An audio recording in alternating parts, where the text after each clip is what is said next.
A young mother of 3 is suing a Staten Island hospital, claiming she was given a C-section against her will. CBS 2's Dr. Holly Phillips sat down with a woman who says she didn't have a choice.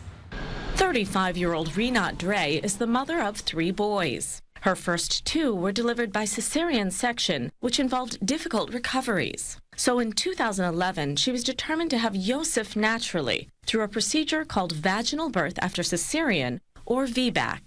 It carries risk, but often can be performed successfully. But after several hours of labor, Dray's doctor pushed back.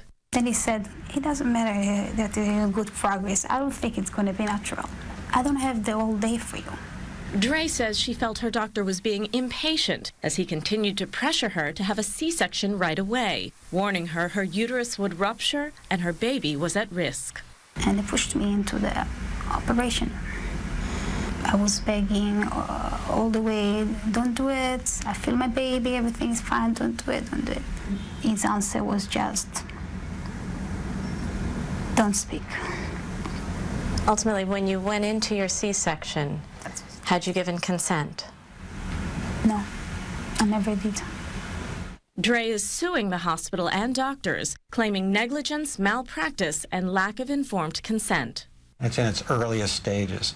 Michael Bast is Dray's attorney. He provided the doctor's handwritten note from her medical file spelling out his concerns. The fetus is at risk for serious harm without the C-section, and for the mother, benefits outweigh risk. Senior hospital staff signed off on the C-section. Dray's attorney says the smoking gun for her case is also in the notes. I have decided to override her refusal to have a C-section. The mother has the right. It is ethically wrong. It is medically wrong. It is always wrong to take a knife and stick it into a woman when she says no. Staten Island University Hospital says it does not comment on pending litigation, but supports a mother's decision to have a vaginal birth after C-section. Art Kaplan is a bioethicist at NYU Langone Medical Center.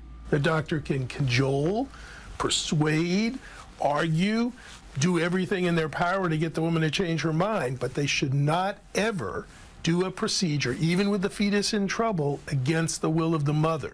Rinat Dray says she would like to grow her family of 3 boys, but she says giving birth scares her now.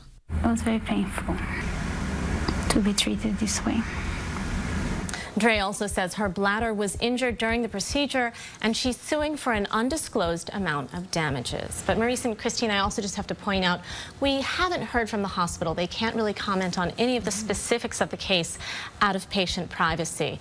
So we're only hearing Dray's side, but it was really still good for her to sit down with us. It brings up so many interesting issues. You just have to wonder, was there a family member who could have stepped in to stop? Maybe the husband, the dad?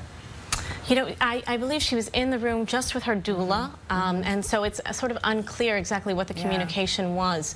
But at the end of it, she felt as though she didn't give consent for the procedure, and that's really where we lie. Fine line. Thank you, Dr. Holly Phillips. Appreciate it. Great story.